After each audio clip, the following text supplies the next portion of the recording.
Assalamualaikum warahmatullahi wabarakatuh. Salam sejahtera buat teman-teman dan Bapak Ibu guru olahraga dimanapun berada. Salam saya doakan semoga selalu sehat walafiat dan tetap semangat untuk belajar tes P3 PJOK yang ke tahap 2. Mohon maaf baru sempat yang ke sesi 7 ini karena badan kurang agak fit dan banyak kesibukan juga. Kita langsung saja ke soal pertama. Dalam aktivitas gerak berirama, gerakan dapat dilakukan dengan low impact atau high impact. Gerakan marching dalam aktivitas senam atau gerak berirama hanya dapat dilakukan dengan low impact. Mengapa demikian? Mengapa gerakan marching termasuk kategori low impact? A. Saat melakukan gerakan kedua atau salah satu kaki masih menempel di lantai. Kita ambil kata kuncinya setiap option jawaban. Yang B. Saat melakukan gerakan kedua kaki rileks mengikuti ketukan irama yang mengiringi. Yang C. Saat melakukan gerakan dilakukan dengan santai dan ada suatu waktu kedua kaki diangkat ke atas. Kata kuncinya kita harus pegang dulu setiap option ya. Yang D. Gerakan sederhana dengan intensitas yang rendah untuk menghindari kelelahan. Yang E. Gerakan dilakukan dengan semangat dan tenaga yang dikeluarkan secara maksimal. Oke, dari soal dan jawaban ini kita cari yang salah. Yang pasti yang salah adalah yang E. Oke ya, itu pasti antara A, B, C, dan D.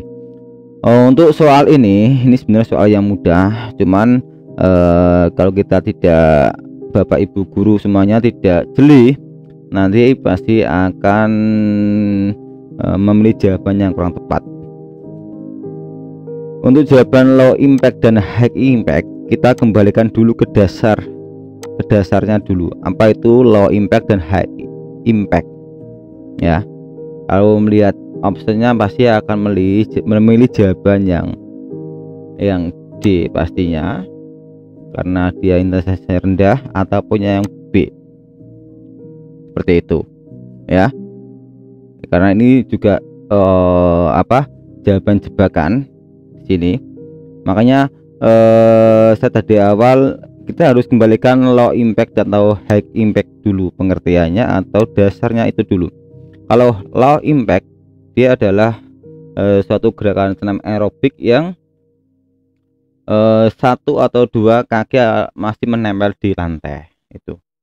Kalau high impact dia ada lompatannya, itu kata kunci sederhana dasar untuk mengingatnya. Dari itu di sini sudah ketahui jawaban yang tepat yang mana itu ya. Itu jawaban yang tepat adalah yang A. Saat melakukan gerakan kedua kaki atau salah satu kaki masih menempel di lantai, itu yang maksud dari soal ini begitu. Jadi harus dikembalikan ke dasarnya, dasar soal atau dasar pengertiannya ya, bahwa senam aerobik low impact merupakan senam yang dilakukan tanpa adanya gerakan lompatan dan salah satu kaki tetap berada di lantai ini ya. Kalau high impact merupakan senam aerobik yang mengarah pada gerakan lompatan, yaitu pada saat kedua kaki meninggalkan lantai.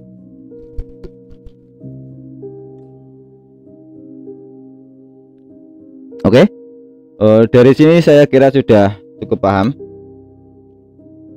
Kita lanjut ke sesi 2, ke soal 2 maksudnya. Dalam kegiatan pembelajaran PJOK dalam aktivitas bela diri pencaksilat, guru memberikan motivasi kepada peserta didik untuk dapat melakukan gerak pukulan atas atau yang baik dan benar, serta menghimbau peserta didik agar terus memperbaiki gerakan yang dilakukan. Nilai sikap utama yang ingin dikembangkan oleh guru tersebut yaitu A. Rela berkorban, jujur, kerjasama, sportif, atau E. Percaya diri.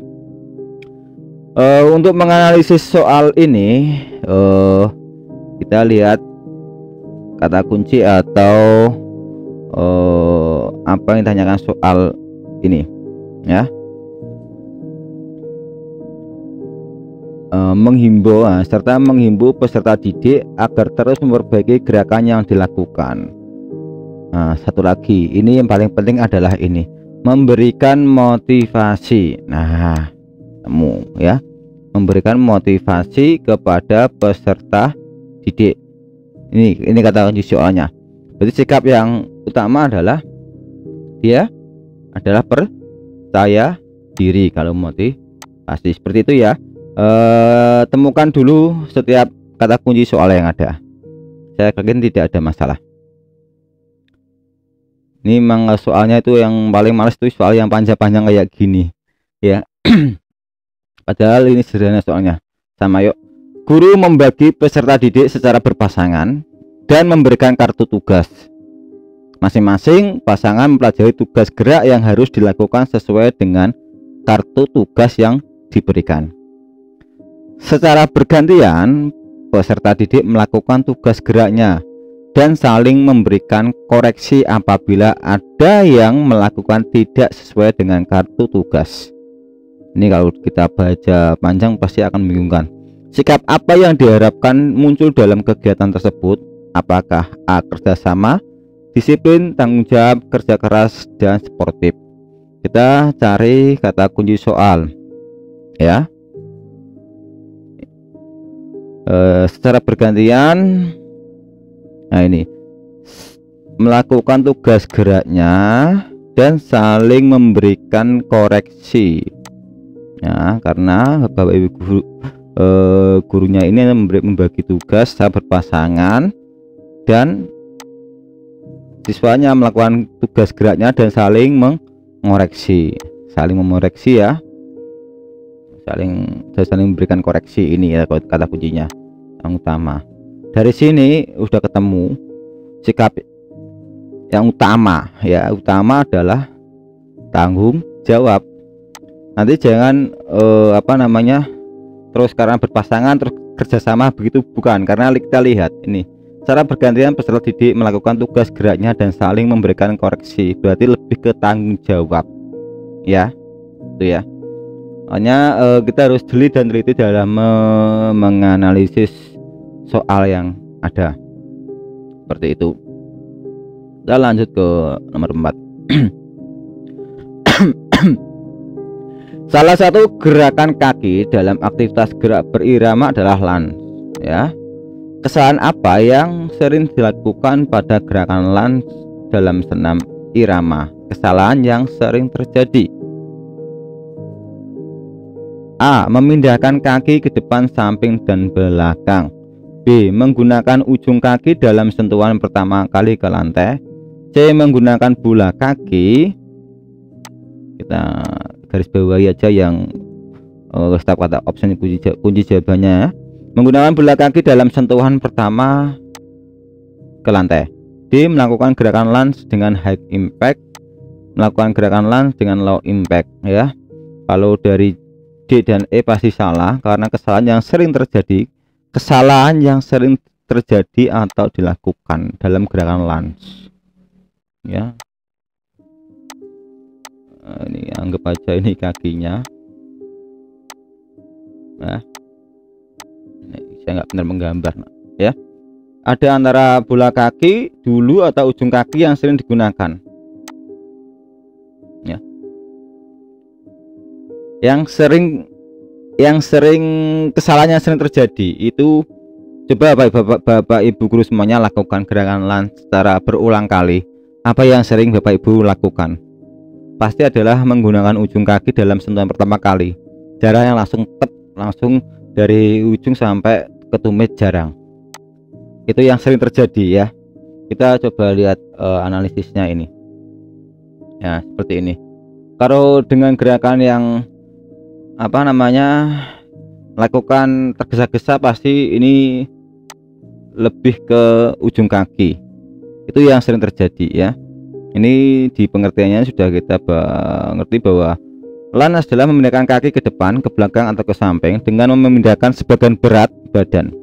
Berat badan berada pada kedua kaki saat memindahkan kaki. Bagian yang menyentuh pertama adalah bola kaki sampai ke arah tumit kaki ya. Oke ya. Kita lanjut ke nomor 5. Sikap pasang adalah kombinasi sikap kaki dan sikap tangan dengan kuda-kuda maupun tanpa kuda-kuda, yang selalu disertai dengan kesiagaan mental dan indera secara total. Sikap pasang memiliki tujuan untuk melindungi tubuh menggunakan lengan dan tangan, yaitu sikap pasang yang apa? Maksudnya soalnya seperti itu. Nah, dari sini kita akan lihat kata kunci soal. Kata kunci soalnya di sini adalah, kita lihat coba dulu. Nah, ini sikap pasang yang memiliki tujuan untuk melindungi tubuh ya. Kalau Bapak Ibu guru ahli di silat mesti akan tahu jawabannya ini. Apakah A, sikap pasang tertutup, B, sikap pasang terbuka, sikap pasang 1, 2, ataupun ketiga? Yang tepat jawaban ini adalah antara terbuka dan tertutup. Dari sini kita harus paham konsepnya dulu ya. Yang tertutup bagaimana, yang terbuka bagaimana. Nah, ini udah ketemu. Nanti jawabannya seandainya soalnya ini dibalik, Bapak Ibu atau teman-teman semuanya akan mudah menjawab. Karena ini adalah sikap pasang yang melindungi tubuh, ya lebih tepat adalah sikap pasang tertutup. Di sini saya kasih sedikit pembahasan. Ini kalau ini sikap pasang terbuka, ini sikap pasang tertutup ya. Tangannya, kedua lengan tangannya itu menutupi atau melindungi tubuh seperti itu. Lebih tepatnya kayak gitu. Itu ya. Saat sini tidak ada masalah, saya kira. Semoga besok saya buat lagi ini. Saya doakan teman-teman yang menonton video saya atau belajar di sini, saya doakan Allah semuanya. Salam sehat dari saya. Ketemu lagi besok di yang ke-8. Salam Pijoga, salam olahraga jaya. Wassalamualaikum warahmatullahi wabarakatuh.